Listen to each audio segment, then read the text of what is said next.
नमस्कार दोस्तों, स्वागत है आपका हमारे चैनल दस्तक टाइम्स पर, जहां आज हम एक ऐसे विषय पर चर्चा करेंगे जो न केवल कानूनी दृष्टिकोण से महत्वपूर्ण है बल्कि सामाजिक और राजनीतिक दृष्टिकोण से भी अत्यंत संवेदनशील है। हाल ही में डेरा सच्चा सौदा के प्रमुख गुरमीत राम रहीम को 40 दिन की पैरोल दी गई है, जो उनकी जेल के बाहर रहने की कुल अवधि को 326 दिन तक पहुंचा देती है। ये 2020 से अब तक उनकी 14वीं पैरोल है।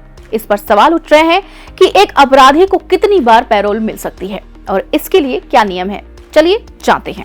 सबसे पहले आप ये समझिए कि पैरोल होता क्या है, क्योंकि बहुत से लोगों को पता नहीं होता कि पैरोल क्या होता है। दरअसल पैरोल एक कानूनी प्रावधान है जिसके तहत जेल में बंद किसी दोषी कैदी को कुछ शर्तों के साथ अस्थायी रूप से रिहा किया जाता है। यह रिहाई सजा की अवधि में कटौती नहीं करती, बल्कि कैदी को समाज में पुनः एकीकृत करने और पारिवारिक जिम्मेदारियों को निभाने का अवसर प्रदान करती है। भारत में पैरोल दो प्रकार की होती है। पहला कस्टडी पैरोल, यह विशेष परिस्थितियों में दी जाती है, जैसे परिवार में किसी सदस्य की मृत्यु हो या गंभीर बीमारी। इसकी अवधि अधिकतम 6 घंटे होती है। दूसरा रेगुलर पैरोल, यह अधिक समय के लिए दी जाती है, सामान्यतः 30 दिन, जिसे विशेष परिस्थितियों में 90 दिन तक बढ़ाया जा सकता है।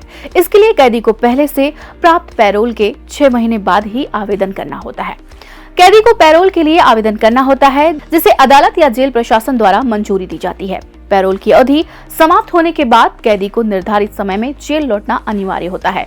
गुरमीत राम रहीम को 2020 से अब तक 14वीं बार पैरोल दी गई है, जो उनकी जेल से बाहर की कुल अवधि को 326 दिन तक पहुंचा देती है। यह आंकड़ा सामान्य पैरोल नियमों से कहीं अधिक है। इससे सवाल उठता है कि क्या पैरोल देने की प्रक्रिया में कोई खामी है या इसे राजनीतिक लाभ के लिए प्रयोग किया जा रहा है। पैरोल एक कानूनी प्रक्रिया है जिसका उद्देश्य कैदी को समाज में पुनः एकीकृत करना है। हमें यह सुनिश्चित करना चाहिए कि पैरोल देने की प्रक्रिया पारदर्शी और निष्पक्ष हो, ताकि न्याय की भावना बनी रहे। अगर आपको हमारी वीडियो अच्छी और जानकारी पूर्ण लगी हो तो कृपया लाइक करें, सब्सक्राइब करें। अपने विचार और सुझाव कमेंट बॉक्स में जरूर साझा करें। धन्यवाद।